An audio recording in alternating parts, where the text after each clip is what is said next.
Hello and welcome to another edition of So Spock's Dead. Hello. This is Stuart, my co-host, Hello. and I'm the other co-host, Lewis. Hello. Apparently that's all he's going to say today. Yeah, sorry, it's been a long week. Today we're going to have a little spoilery discussion about Age of Ultron, but first I think we should talk about Doctor Who as it's back. Yes, I did enjoy Doctor Who the last 2 episodes. It's nice to have it back on the telly. Bits of it were a little bit, but the majority was good. I feel like Peter Capaldi has definitely stepped up and become. Yeah. He is the Doctor. Yes. Massively, just his voice. Even with the prelude where it was just him talking to what's her face on car, and I was like, he was amazing. Yeah, he's good. He's good, and I wasn't a big fan of season 8. I'll be honest, but so far it's better. I think season 8, I liked individual episodes, but the overarching story was shite. It did have its moments, yeah, but it just was a bit pants. A bit pants. Got some news about Doctor Who. Probably know about it already, but River Song's back at Christmas. Yes, she is. Lovely Alex Kingston back doing her singing of Rivers at Christmas time. Do you think it's a good idea? Yeah, because I want to know what happened at the one before the 50th anniversary was the last time we saw her before, obviously, Christmas and Matt Smith regenerated. And they get together in the TARDIS, and it's like, and? Because she's a ghost, isn't she? Yeah. So it's well, like she's in a computer, isn't she? Because David Tennant put her in a computer. And yeah, but how did she get into the TARDIS if she's in the computer in the library? And how does she know what's going on and stuff? True that. And she's always interesting to see because she's good fun. Yes. And I wonder how she's going to interact with the 12. He's slightly different to 11. She might like an older gentleman, you never know. Also, Clara's leaving at the end of the series. She is indeed. Well, she almost left at Christmas and she decided I'm going to stay around, but now she's decided she's gone. Properly leaving this time, not making it up leaving. Emotional ending as well, apparently, but maybe that was just because she liked being on the show. Maybe she might get back with Danny. Ooh. Well, the dead one. Yeah, so she might die. Or be turned into a Cyberman. Who knows? Or a Cyberwoman, I should say. I don't like either of those. No? I thought Danny was a bit of a wet fish. Well, yeah, a little bit. Blanket.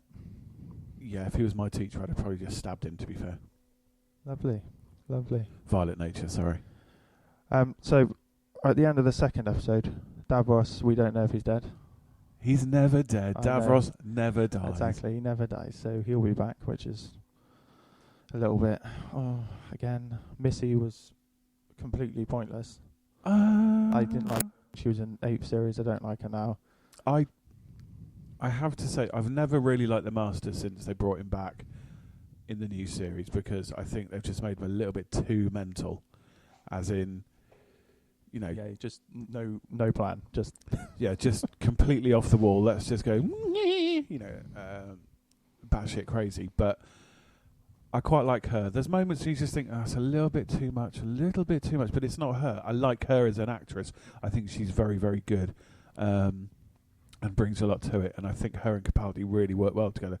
Obviously, they're Scottish, so of course they're going to be amazing. Her accent is all over the place, though. She does, she kind of she puts it on, and I think sometimes it works, sometimes it doesn't. But overall, I like her. I feel like she was just an add-on that wasn't needed. She didn't need to be there. Clara could have done it on her own. She's kind of there this time because there's no doctor with Clara, and you need to have someone with the assistant. Companion to explain everything that people don't get. So she was kind of being the doctor in this role. Yeah. All right. Fair enough. Yeah, I get it.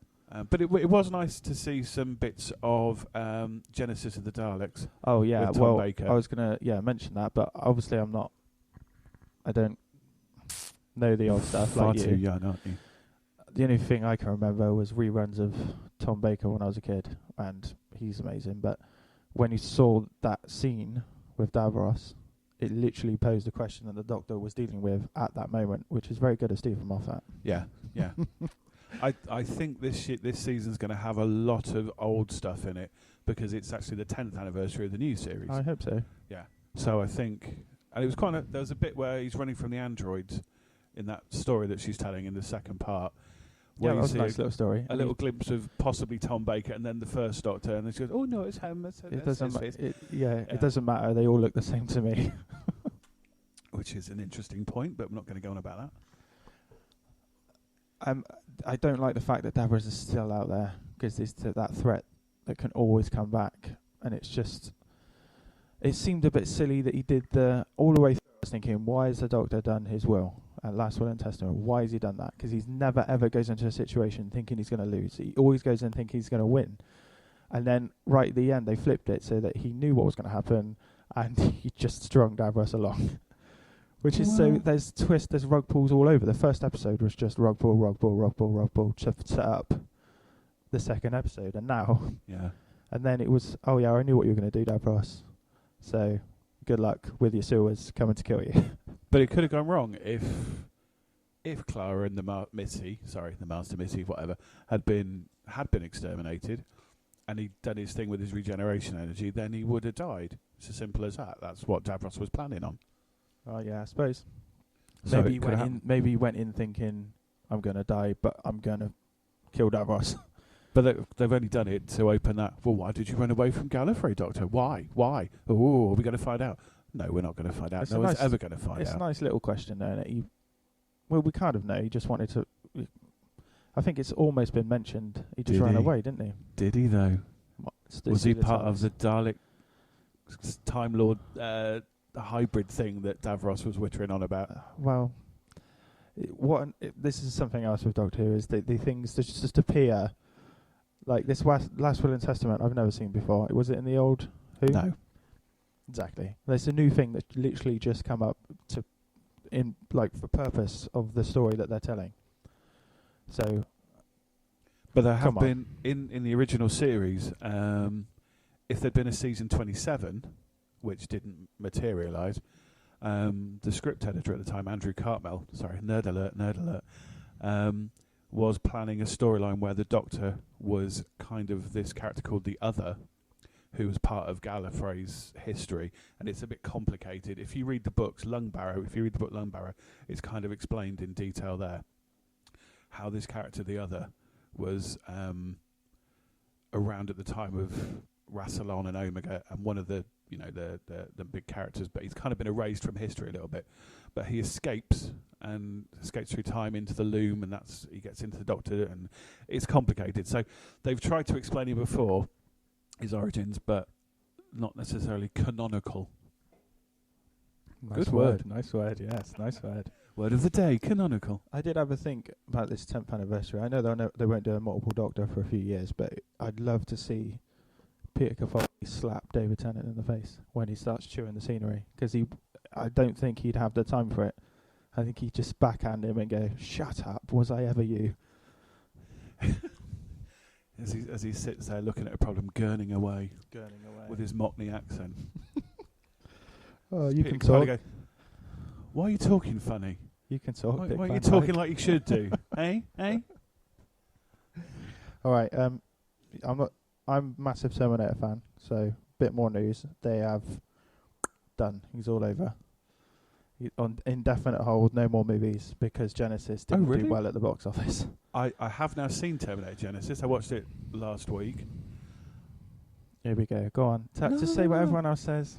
No, I'm not saying it's the best film in the world, because it isn't. But at the same time, it was all right. I enjoyed it. Matt Smith popped up. Hello. Spoiler, he is Skynet. He is Skynet, yeah. I may have mentioned that at work yesterday, but it doesn't matter because they're all stupid and they don't understand.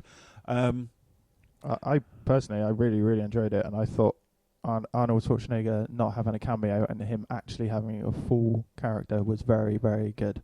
And the fact he didn't die at the end, spoilers, was different. They tried to change it and they upgraded him. I thought you were dead. Yeah. No, just upgraded. That bit was a bit like, okay. You kind of saw it coming. It's sci-fi. At one point, It's because... sci-fi. You know, we go, it needs a CPU to make it work. Too old, and his little twitches and stuff. Yeah. But I liked it. I liked him. I thought he was good, actually. Really good. I thought it was interesting that you raised Sarah. So in T2 it was John Connor saw him as a dad after like 3 days. Yeah. Sarah sees him as a dad after about 10 years, so it's a bit better. Yeah, I did like it. I'm not, as I said, I'm not saying it's the best film ever made. I don't think it is, but it's a nice film. It passes the time. It kind of. But honestly, the only thing I don't like is the casting of Kyle Reese. I think Joe Courtney can't. He's just a two-dimensional action star. Where Michael Biehn in the original was perfect. He's scarred. And he's a bit butch, isn't he? Yeah. Where's he got the meat the protein to do that? Yeah. I mean, he should be a scrawny little so and so. The only time he's good is when he's having the heart-to-hearts with Sarah and talking about John and how he loves him. Like, yeah. I think that's the only time he's good. The rest of it is just like, Right. Should we move on to the bulk of the podcast? Go on then. Bit of Age of Ultron. So you've watched it now? I saw it in the cinema. Oh, you saw it in the cinema? I did see it in the cinema, yeah. Oh. I actually saw it in the cinema for £5. It was brilliant. It was good value for money. How did you get it? Oh, right. No, move on. I think I spent about £14. Did you? Anyone that's listening that lives in Bristol, go to the Odeon. Go to the Odeon in town and go and watch a film. It's a £5. It's in 2 dimensions. I can cope with that. But it's 2D. You sit in a nice little cinema. Probably on your own, to be fair. Go on a Sunday afternoon. You'll be on your own, or me and the other half will be there. I put my hand up then. I don't know why nobody can actually see this, but yeah.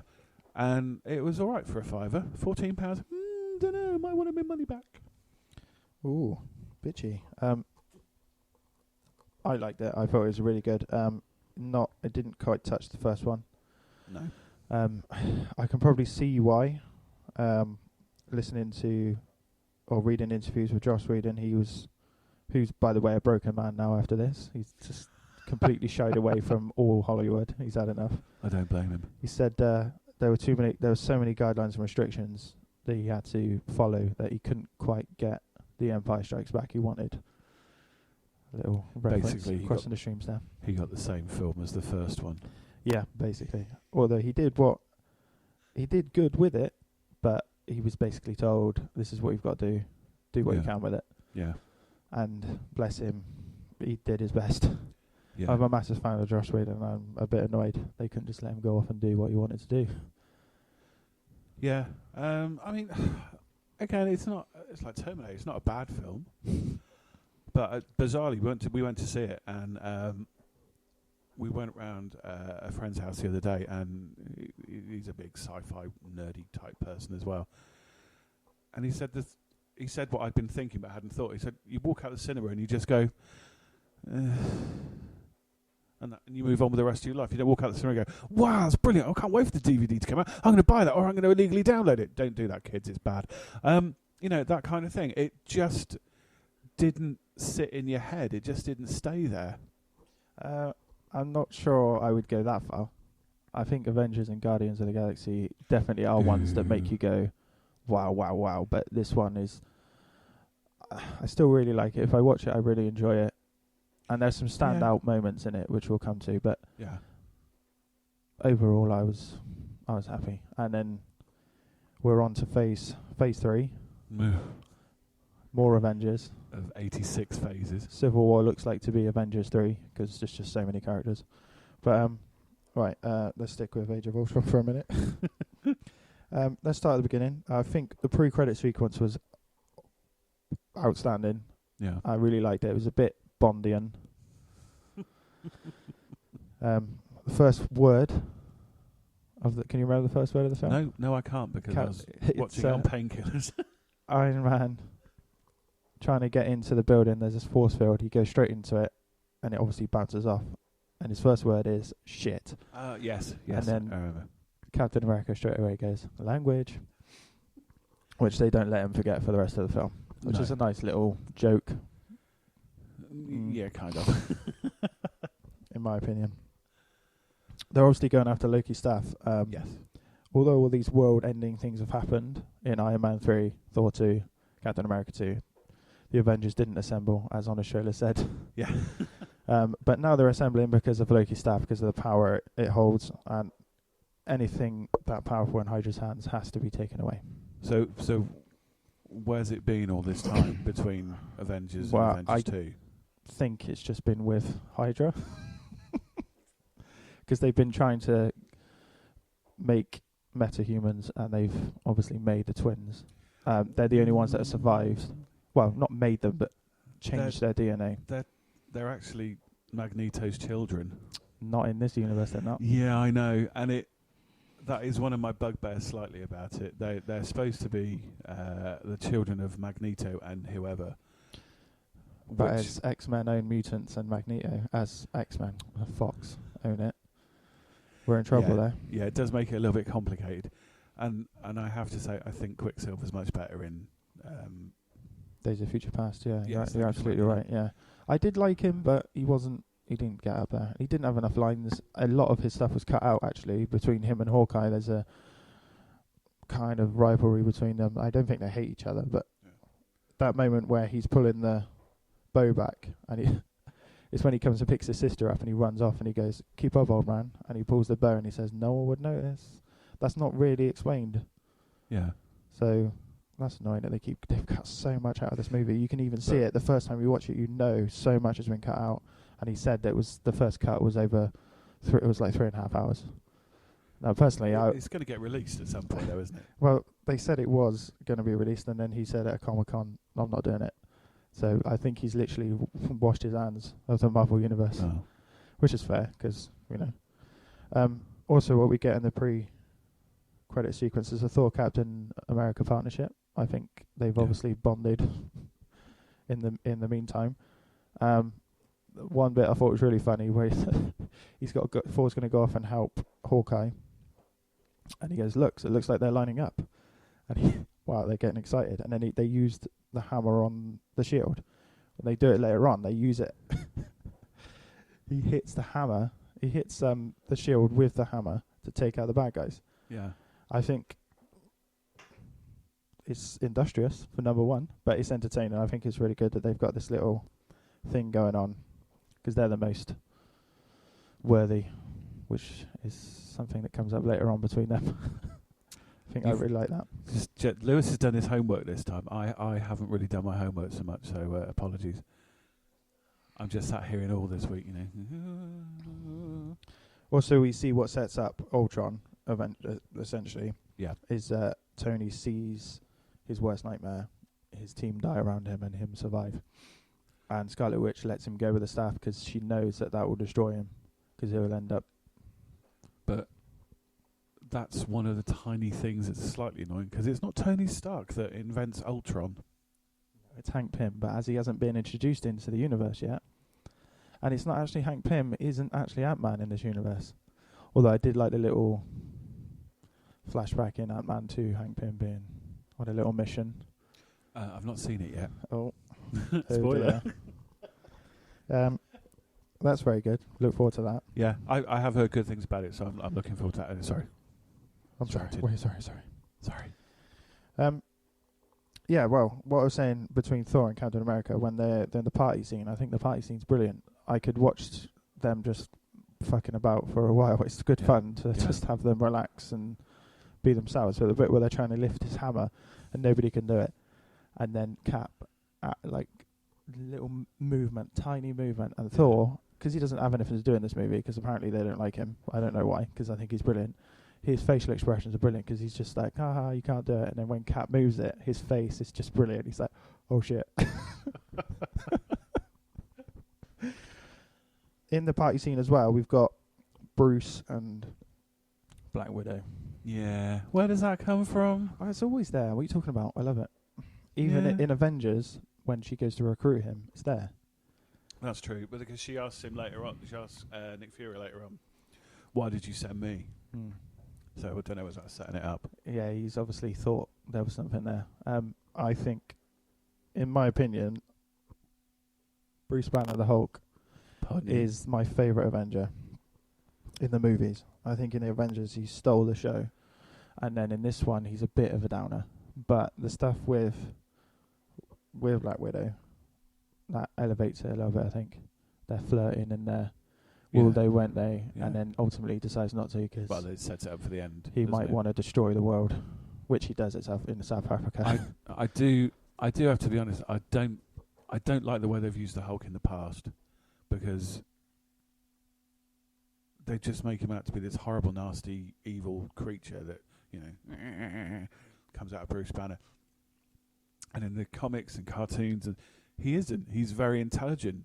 You know, he can tap in. I know something happens, and he can tap into being the brain of Bruce Banner, if you like. And they haven't really done that with this, and that would be a lot better for me. No, in South Africa when they have the Hulkbuster fight, Yeah. which is incredible, really, very good, and Tony's being quipping all over the place. A dick is the word you're looking for. Oh, yeah. It was go to sleep, go to sleep, go to sleep. That's quite funny. And when Hulk spits his tough out and turns around and looks at him, and he goes, "Sorry," that's quite good. But when he realizes what he's done, and he comes out of the rubble and he looks around, even as the Hulk, you can see in his eyes what he's done, and he's completely destroyed by it. And then they have to steal the Hulk Thor punch from the first film. Yeah. I was like, really? Gonna do that here? It's not needed, but you needed to see him see what he did. Yeah. And I suppose that's the only way you could knock him out. And then afterwards, when he's on the Quinjet, he's absolutely destroyed. Absolutely destroyed. Yeah. So when they get to Hawkeye's family's farm, where's that come from? Just because Hawkeye had nothing to do in the first film. Yeah. Yeah, it does come out of nowhere, doesn't it, really? I don't like that at all. That whole side story is out of well, nowhere. it is and it isn't, because these people are real. I think in one way they're real people, and they're not just, you know, these superheroes that fly about and shoot things and zap things. I think it makes you realise they're real people. He's got a wife or a girlfriend and 2 kids, third one on the way. I'm not sure necessarily it was brought in the right way, but it gives you that sort of grounding that, yes, he's a real person, he's a human being. Because you've got Tony Stark, who's running about, you know, flying all over the place with Pepper Potts, who never appears in this one, funnily enough. Little argument between Thor and Tony was quite funny at the party, though, when they're trying to so one up each other with their girlfriends. At least like, Thor's just like, Jane's better, though. Sorry, go on, go back. No, but it's a nice touch. They're real people. They're alive. They're trying to make them 3-dimensional, not just someone who shoots arrows, because that's really crap, to be fair. True. Yeah. As the honest trailer says, your least favourite Avenger, and he really is. Yeah. I mean, there's nothing against Jeremy Renner or Hawkeye, but but he's not very good in Mission Impossible either, to be fair. No, he's not. You know, true. Yeah, no, the Bruce Natalie relationship I think is brilliant. And I think it would have been nice for them to actually consummate, a bit of a weird word, but actually get the deal done and have them together. But you can see why you have to set up the conflict later on, where he's gone off, and then they'll have to go and find him for the next Avengers, because Thanos can't be destroyed without every single person that's ever been in a Marvel movie. So I'm not sure how they're going to do that, but never mind. Yeah, so that moment at the end where he's going off on the Quinjet and the Hulk's made that decision, not Bruce Banner. Yeah, that's pretty good. That was quite a nice little touch. Yeah. Although the way she gets him back's quite good, because she kisses him and says, "I adore you," pushes him down the hole and goes, "But I need the other guy." I do like that. The new people. So we'll do the new people. New people or villain first? Where do you want to go? New people. New people. Right. We've got Vision, Scarlet Witch, Quicksilver. I love Vision. I love Vision as well. I'm going to go to him last because he's the best one. All right, then we'll Quicksilver, as we've already said, is better in Days of Future Past, which is a bit sad because he's the one that ultimately has to sacrifice himself to save Hawkeye and the child. Or does he? No, he's dead. He's been He's confirmed. Is it? Oh, that's a shame, because they've got this regeneration chamber that was mentioned in the film. You just think that'd be nice. What annoys me about this is that everyone keeps telling him off for not pulling the trigger and killing people off in the Marvel Universe, but no one really dies in the comics. So they're just following that lead. But it was nice that it was him that made that sacrifice and showed him to be a really nice guy, because he was a bit of a get through the whole film, wasn't he? Yeah, a little tiny bit, yeah. And Scarlet Witch, I love her. She's absolutely brilliant. She might just throw things around, but I think her character is brilliant, and she can go somewhere with her. I love Scarlet Witch. In all the versions I've seen of her, I think it's brilliant character. Even I don't know if have you seen Superhero Squad? I've seen a few with my son, but I've gone through the whole of season 1 and about halfway through season 2, and they bring Scarlet Witch in, and even though it's for 5-year-olds and it's stupid, it's the most ridiculous thing ever. She's still brilliant in it, absolutely brilliant, and a main part of it. And thankfully, they've managed to tone down the costume slightly because it's a little bit bizarre, I think, in the comics, if I remember rightly. But the costume does reveal a lot of cleavage. I mean, I was watching it a second time and I was thinking, what have they done to her? They literally just made her cleavage. There's more to her than that. I know she's nice to look at. I'm not saying that she isn't, but yeah, her character is so deep that you don't need that, I don't think. Yeah. Their relationship, I think, works really well because they're obviously brother and sister. They love each other and they've gone through a tragedy together. Their parents died in front of them, and they think it's Stark's fault because of what happens.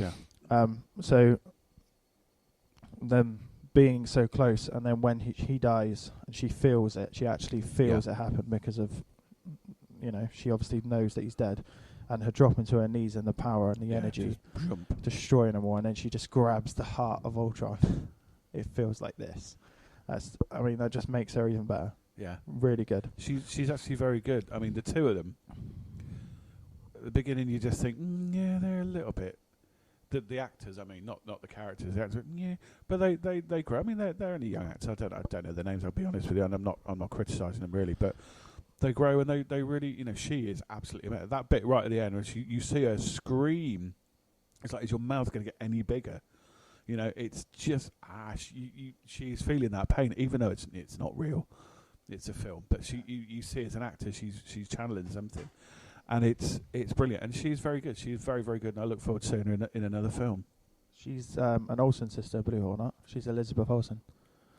Mary-Kate and Ashley? Do you know is them? she the older one? She's or the younger one. I don't know. I don't know how it works. But and Quicksilver is Adam Johnson. I've seen him in other things. He's in Kick-Ass. He is Kick-Ass. And they've worked together on Godzilla last year, so they're friends. Oh, God, is that him? I didn't realise it was him. Yeah. Seriously didn't realise it was him.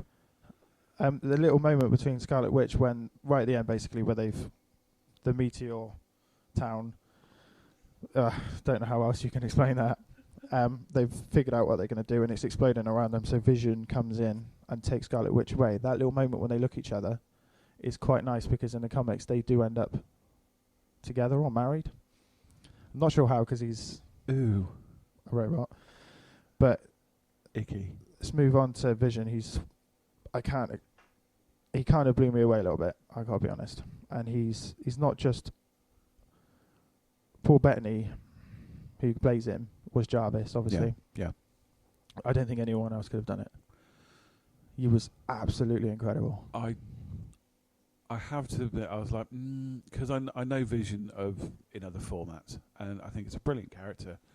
Created by Ultron to be evil and nasty, and can't be. And I was really thinking, how the hell are they going to get this onto the film? It's a massive character almost. That's why I love Joss Whedon. He can do things that he can write things down. His writing is, I can't explain how good he is. He can write things, and then you'll love it just on the page. Yeah. And then you need somebody obviously to fill the shoes, and I think he did a brilliant job playing such a bizarre character. Yeah, literally. Who's bright red and green. I mean, it's weird. And he liked Thor's cape, so he grew one himself. Yeah. But it works, doesn't it? And obviously Thor is the catalyst. He comes in, and because he's had a vision. We haven't talked about their visions yet, but yeah. Obviously the Mind Stone is what gives him the power, which is, they keep saying, is the most powerful thing in the universe, but there's 6 Infinity Stones. There are. So, but yeah, no, he's brilliant, and the way he's trying to explain that he's on the side of life. It's quite beautiful in a way what he's saying. Yeah, it's written really well. He kind of has sort of a love for Ultron because of what he is, but he's very angry. He's very angry. Yeah, and he has to be stopped. So yeah, when he decides, I'm on the side of life, so I will be with you to stop him. Yeah, That's a nice little moment, I think. And then when he picks up the hammer and just gives it to Thor and he goes, come on then. Yeah. And they all just look at each other. What has he Okay, just we done? trust him now. And he's like, you heard him. Yeah. If you pick up the hammer, he's worthy. Yeah, definitely. That's a nice moment because you're not expecting it at Because all. obviously it's set up earlier in the party scene. And Yeah. then he picks it up. Yeah, brilliant. I mean, when a little bit later they're talking about what they're going to do, and he says they're having a little conversation saying, well, we're probably not all of us are going to make it. And he goes, I'll go first because he obviously wants to see Iron Man. And then Vision just literally walks past and he just goes, yep, it's true, he hates you the most. It's the little throwaway line, but yeah, it works really well. I can't wait to see what they do with him in the future. He's obviously a part of the Avengers now. There's obviously new people in the Avengers, but if you've got Vision,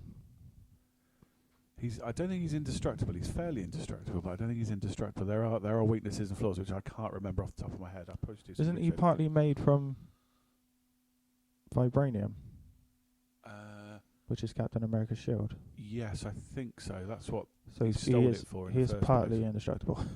Yeah. His nice little conversation with Ultron at the end was good, when he said that conversation. I don't know. Every time he speaks, you feel like you have to listen. Yeah. When he's like, you're incredibly naive, and he says, well, I was born yesterday. It's the way he delivers that line is absolutely incredible. Sorry, the world's about to explode. Go on to Ultron? Yeah, I got to be brutally honest. Two-dimensional? I wasn't very keen on Ultron. I mean, and I know we've quoted before from honest trailers, but it's not really an age, is it? No, it's literally a couple of days. It's like a weekend. Maybe the a weekend at Ultrons. That's what they should have called it. And that's their problem with Marvel. They can't do a decent villain except Loki. Yeah, who can't keep relying on him. Who can't do impressions if you and watched Graham Norton the other night. I don't know what it was, because Ultron is just evil, is pure evil incarnate.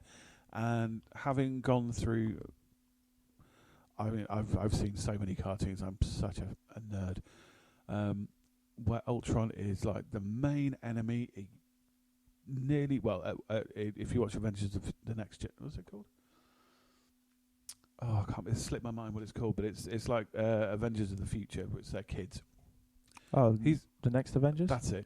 He's killed them. He actually kills all the Avengers. Ultron is that evil. He just kills them all. For reasons. Tony Stark escapes and looks after the kids for all the various... Oh, always Tony, though, isn't it? Always Tony. He's Iron Man, isn't he? He just got out going, some stupid quip. But yeah, he just has no redeeming features at all. And they kind of got that across. But yeah, I kind of like parts of him. James Spader is absolutely incredible. They didn't actually change his voice at all for it. It was his voice. Anything he says, I was just... he could have said anything. I would have liked it, because James Spader's voice is just incredible. Because he's kind of soothing, but terrifying. I don't know how he gets that. Yeah. But he's brilliant. The fact he's 8 foot tall, everyone has to look up to him. Now, I liked little bits, like, because you could tell he was young, like Vision. The bit where Scarlet Witch sees what he's going to do, because he can finally read his mind. Yeah. And he goes, no, wait, don't go. And like a child. Yeah. Because he is one. Yeah.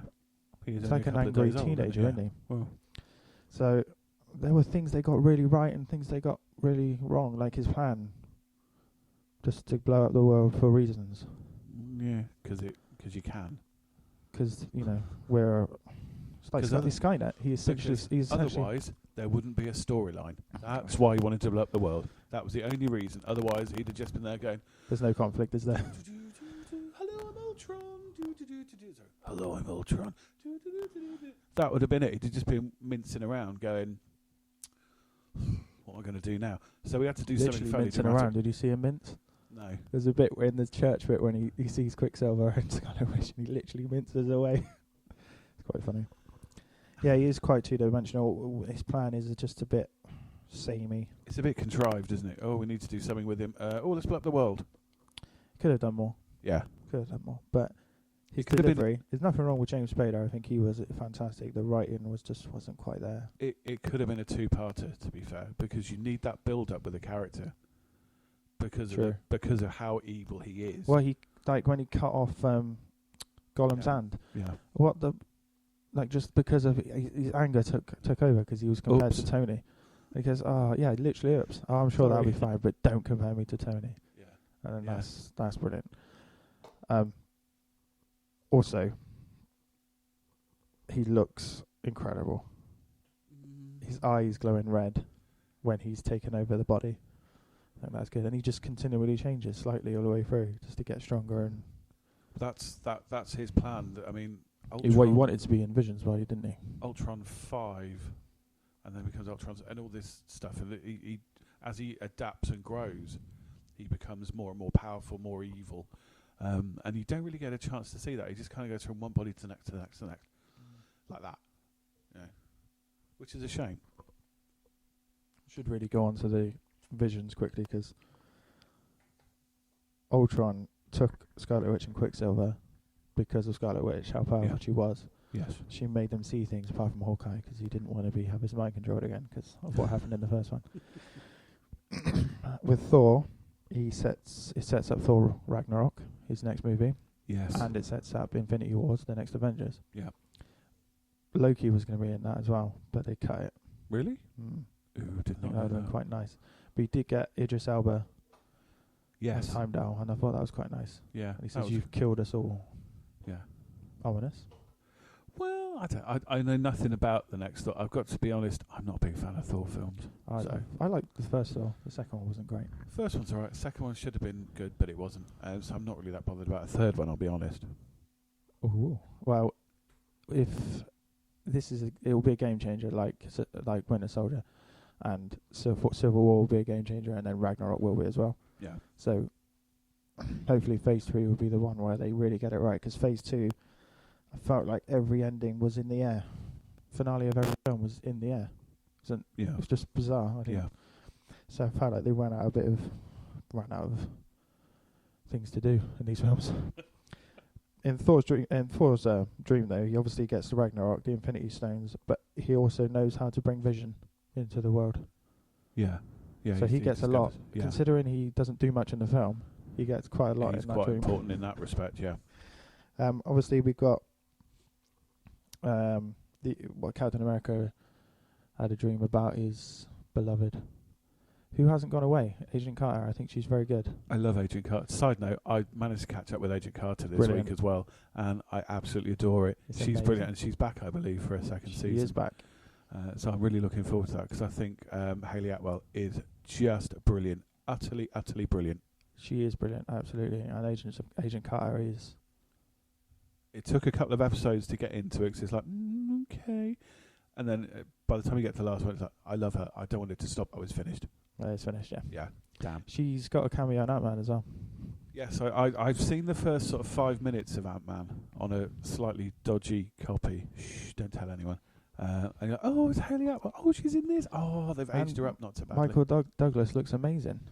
CGI. I know. That's very good. What else we got? Who else had a dream? I think they're the important ones, aren't they? I mean, Black Widow was just kind of like, oh, she went to a school. Oh, bless. They screwed her over slightly. Yeah, big time. And she's obviously affected by it later on. And the Hulk, you don't really know what he dreams about, but I assume she just makes him go on a rampage. Gets angry. Because that's what he does. But there's another little touch in there about Wakanda. So that's obviously a Black Panther film. Black Panther. Well, this film sets up 4 films. Yeah. No film should have to do that. No. All it needed was the Ultron, Thanos tease at the end. That's all it needed. You didn't need to have... What, like it did at the end of the first one? Yeah, exactly. But it sets up Civil War, obviously, with the arguments between Tony and Captain America, although at the end they're best friends. Yes. So that doesn't work. We've got Black Panther set up. We've got Gollum, obviously. He's Andy Serkis. He's Black Panther's bad guy. I think he's Ulysses Claw. I'm not sure.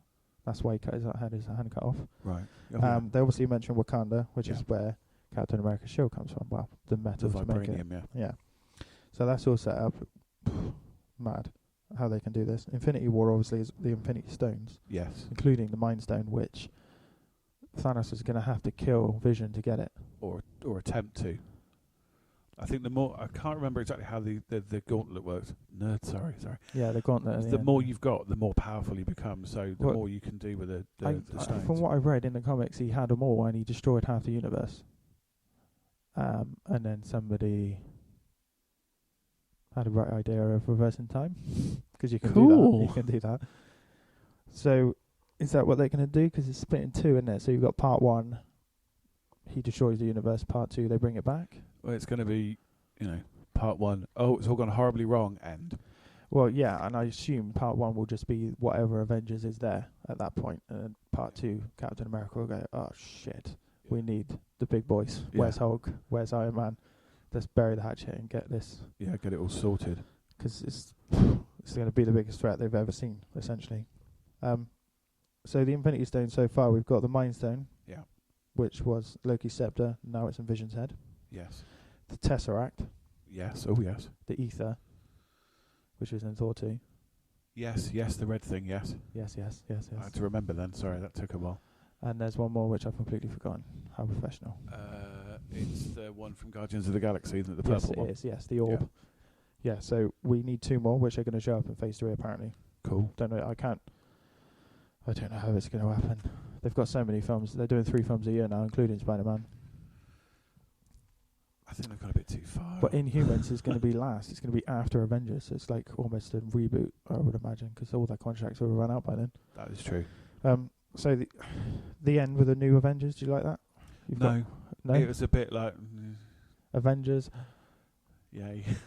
I like that Scarlet Witch isn't. Yeah, I like the Scarlet Witch in it. I like Black Widow stayed around. Yeah. I think female characters are important. They're few and far between, to be fair, And in this kind of universe. Yeah, they really are. Captain Marvel's coming though, so hopefully. But I like the strong female character. Joss Whedon is brilliant at it. He's done it before in Buffy, Angel, Firefly, Yeah. Dollhouse. He's amazing at doing that. Yeah. So I'm glad they didn't kill Scarlet Witch. I'm really happy. Really, really happy they didn't. And obviously got Vision, War Machine, and Falcon. Kind of seems a bit like a B team, apart from Vision. Yeah, it's a bit like, Justice League International, when you got all these other ones that you've never heard of before, and you go, who's that? You pause it and you go, who? Well, I like Falcon, but he's a sidekick. War Machine's a sidekick. Yeah. Vision isn't, so that's good. And Scarlet Witch isn't, I don't think. Where's Spider-Man? So I'll just reclose that can of worms. It's like, well, from what I'm finding out, because I do this nerdy research, by the time Civil War comes around, he's not going to be in it that much, and he's going to be he's been Spider-Man for a year. And by the time he gets his own movie, which is 2017 July, Right. I think, yeah. he would have been Spider-Man for 2 years. And then, so he hasn't been around. Basically, he'll be new. He's basically new. This kid, 15 in high school, mixing it out with the Avengers. Yeah. Grown men and women. Not really sure how they can do this. He's literally going to get battered, I think. I think that's what he's going to do child abuse on. Nice. Child abuse That's in good Civil War. on screen, isn't it? Yeah. Welcome, children. Welcome to the world of Marvel, where we beat your children. The original ending, he wanted Captain Marvel and Spider-Man. But the problem with that is Captain Marvel is amazing, and you can't have that character when Captain America's saying we need to beat this team into shape. It doesn't work. And Spider-Man hadn't been cast, so Yeah, fair enough. there's a bit of a problem there. Because Captain Marvel isn't human, is he? She. Yeah, something like that, isn't he? She. I can't remember. Welcome to the world of research that we haven't done for this one. Doctor Strange looks pretty good, as I'm looking forward to that. Yeah. Yeah, so, and then we've got the credit sting, which is obviously Thanos with the gauntlet, saying, fine, I'll do it myself. Yeah. Which is a bit more than he did in Avengers, a little bit less than what he did in Guardians. Yeah, just kind of looked at the camera and smiled in the first Avengers film, didn't he? Whatever. Guardians, he was in a floating chair telling the purple dude to kill some people. Yeah. Just literally get to get the Infinity Stone. Although, to be fair, there's been 12 films and he hasn't got one. But he did have one and he lost it because he used it to get another one and it didn't work. Yeah. So now he's lost. He's lost what he had.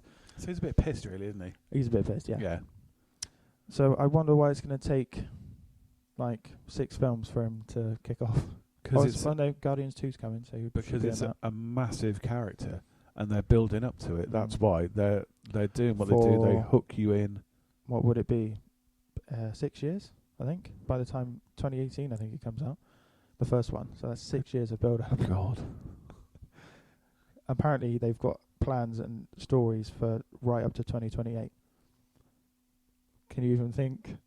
Like, I can't even think to tomorrow, let alone what's that? I don't know how 13 years from now. I don't know how Kevin Feige can do it, but the only thing I think that hampers this universe is the fact they have to set up so much. Yeah. And that's what destroyed this. Not destroyed it. Like I said, I loved it, but I think the main thing is there's so much he had to put into this movie. Yeah. To set everything else up for the next 65 movies. It just wasn't quite there for me. And it's a sad thing, really, because then now Joss Whedon's just like, I'm not doing anything now. I'm not going to have any movies out now. Obviously, he'll come back eventually when he's... When he's recovered, licked his wounds and gone, I can do this. He's an incredible I'm storyteller. not necessarily a fan of his canon of work, but he is good at what he does. I can't deny that. I think he's brilliant. I love Buffy and Angel. He can do ensemble casts. He's a great writer. He can make you cry on a dime. Like, literally. He can be going happy, happy, happy, and then bang. He can make you flip. Yeah, yeah. One thing I forgot to say about Ultron is his little Pinocchio reference. I liked the No Strings on Me. I really liked it. It was all right, but it's very much cross-promotional, isn't it? Let's be honest. Wasn't overused. That was a good thing. It was in it a couple of times, and you think, it's Disney, ha ha ha, get over it. But it's okay. It's not overused, and it works for him because he literally has no strings on it. Yeah, he's free. He's alive, if you want to use the word alive, and just getting on with his life, and no Geppetto. No Geppetto, which weirdly is going to be Robert Downey Jr. in the remake of Pinocchio. Interesting fact, then. Well done, Lewis. Yeah. So, are you looking forward to the future of Marvel, or not so much? Well, I watched the first episode of Agents of S.H.I.E.L.D. Very good. Which I did enjoy. I love Daisy and Quake, the Quake thing. I love Daisy. I've always loved the character of Skye as she was, and I have as well. Yeah. And I think she's one of the ones that didn't really know what they were going to do with her, and then they went, "Oh, let's do this," and they turned her, they made her into Quake, made her into an Inhuman, yeah, and it works. And she's very good. She's such a good actress, and she just gets it across. Because obviously they're collecting Inhumans. That's essentially what they're doing. They are now. Yeah. How are they going to drag it out for 4 years until the film Inhumans comes out? And will Quake be in it? I hope so. Well, they're quite good at doing. Where Marvel works for me is they've got the cinematic universe, they've got the TV universe, but they mix. They do, yeah. Because you've got Agent Coulson and he's been in this and that, and the stories tie in. A little side note: the helicarrier at the end, that was from him. He fixed it and gave it to Nick Fury. Although Nick Fury doesn't mention him, he just says my old friends. Yeah. Because there's a big thing. That's why no one's trusting Coulson in Agents of S.H.I.E.L.D. Season 2, because he's hiding something. He's hiding the helicarrier, which we find at Project... Can't remember the name. Oh, damn it. Project something begins with T. And it's quite nice how it all works together. It ties in together. The universes work together. They mentioned Thor in Season 2 because it's just after the films come out. They've got to pick up some bits and pieces and sort stuff out. Lady Sif has been in it a few times. Yes, she's been in it. The first series obviously was a bit slow to start because of what was going to happen in Winter Soldier, but when that went, it just went mad. Yeah. And it's just been amazing since. And it does tie in quite nicely. I like the little tease at the end of the episode where Gemma's off on another planet. Yeah. And he's obviously beside himself. He's gone a little bit mental, hasn't he? But he's always been a bit mental since he got oxygen deprivation. So yeah, true. That was quite sad. I can't wait for the rest of Agents of S.H.I.E.L.D. No, I think it's going to be phenomenal. And Agent Carter. And of course, the Flash is back this week. I have to say, I do love the Flash. I am buzzing about that. The end of the first series was a nice little way of leaving you on a cliffhanger. Frustrating and brilliant. And it set up the multiverse. The Thing. Rip. Yes. Legends of... Thingy, yeah, Legends of Thingy. Legends of Tomorrow. Sorry, I'm not functioning very well as a human today.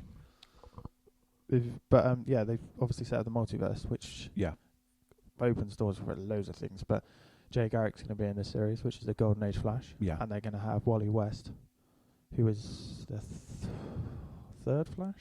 Yeah, Kid Flash, isn't he, normally? He's their grandson or son? I can't remember. Iris West and Barry's son, I think. Yeah. But yeah, 3 Flashes in one season. Do you reckon they're biting off too much they can chew already? Nah, they'll do it. They've done all right with it so far. Season 1 went really well. Oh my God, it was amazing. They've messed with time already as well, which was quite nice. Yeah. Well, the only thing... Right, there's one thing that got me at the end of the first series where Eddie's there and he's seeing Harrison Wells being all, I'm evil, I'm from the future. And he shoots himself to stop him. He gets pulled into the thing, doesn't he? But he stopped, because then Eobard is no longer around. He's literally taken out of existence. So if that's the case, there is no Flash. Yes. Because he creates the Flash. Well, I think it's a bit of a mindfuck. But essentially what's happened is anything that's happened to this point stays the same. That's basically what they've said. Get out. just to get around it, because it's too difficult to try and get your head around time. I can take that on board. I think that's if they've explained it like that, it's brilliant. I mean, it's just otherwise it's a little bit like what? Yeah, true. Yeah. Arrow's back as well. I know you're not a big fan of Arrow, but I love Arrow. Get around to catching up with that. But a certain character dies in Arrow, but she is in Legends of Tomorrow. Sarah Lance, who was Black Canary. But her sister's taken over the real Black Canary. Sarah was always better than Laurel, in my opinion. She's a great character. When they killed her, it was a bit like it kind of served another purpose, and it wasn't a good enough purpose, in my opinion, because season 3 wasn't. It had moments, but it wasn't incredible. Yeah. She's coming back, but they're bringing somebody in from another show that's been cancelled on NBC, Constantine. Constantine, yeah. A great show, by the way, great character, and they're bringing him in on episode 5 to help with her resurrection. Cool. I'm more excited about that than anything else in the show. Is that bad? You might want to get out a little bit more. You know, leave these 4 walls. Coming from you. Leave the 4 walls and see the real world. They changed his name. They're going to change his name to Green Arrow as well, finally. And Starling City is now going to be Star City. So it's almost like a reboot, almost. They're starting again. Yeah. He's got a team. And it's just, I don't know. We'll see where it goes. I think the Flash will still kick its ass. Too right. I don't know how it's happened, but the Flash is just... I really like it. I like the characters, I like the stories, I like the writing. Some of it's a bit ploddy, but that's with everything in this day and age. You've got 26 episodes to fill. But it's good. It's good TV. It's good family TV, where Arrow isn't necessarily family television. Although they are changing it. They're going to make it more light-hearted like Flash, because I think they've realised that it works better.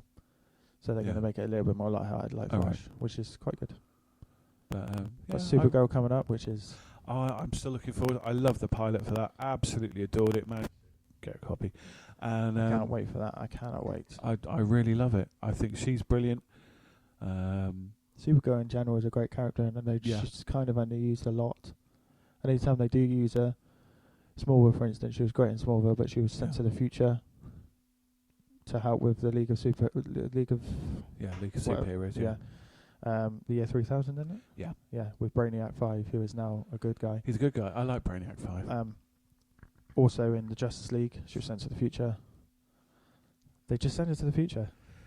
Because you don't know what to do with her, because you've got one superpowered person, what are you going to do with 2? You know? The one thing I don't like is the fact that they're not going to have Superman in it. Almost. He's in shadow. I know you don't want him because it overshadows what's going on, but they are cousins. And he does train her. But they'll conveniently get rid of him like they did in the film. Oh, he's on a peace mission to another galaxy somewhere. Although, nice touch, Dean Cain. Yes, and Helen Slater. Hello. A Superman and a Supergirl being her parents. How they managed to get both of them, I do not know, but it kind of works. Come on, Dean Cain's not doing anything in his life. He might be amazing, but he doesn't do much. But He was also in Smallville, and Helen Slater, she must be like and Christopher Reeve. 60 though now. To be fair, because she was in her 20s when the film was made in the 80s. That was so she was because Dean 50s. Cain, Cradle Snatcher. Dean Cain's only about 32 or something. Yeah, And looking the forward to that. So DC's TV universe is better than Marvel's TV universe, in my opinion. But Marvel's movie universe is better than DC because they haven't really got going yet. The thing I like with Marvel is they mix it all together, so you've got the same characters in one thing or another. With DC, they've had their explanation is quite good. Is that they want creators to make their own thing without having to worry about what's going on in this TV show or that movie. Yeah, So they can just do what they want. The only problem is they're still going to ban certain characters from being in the TV world, like Batman and Superman. Yeah, which is stupid. Yeah, and they're the biggest box office hit. The one thing they could do, because they've introduced a multiverse, is they could literally be different universes. Don't start with multiple universes. I like a good multiverse. DC got rid of all of theirs and just went bye-bye and just have one now. And now it's back. Yeah, I know. Convergent storyline. Yeah, don't get complicated. Don't get too nerdy. I think that's talked out now, are we? Yeah, I think you've done a lot of talking today, Lewis. Well done. Too much. No, not at all, because my brain isn't functioning. I don't know what we'll do next time, but we'll do something exciting. We'll find something. Oh, hello. So bye bye from me. Bye bye. Arrivederci.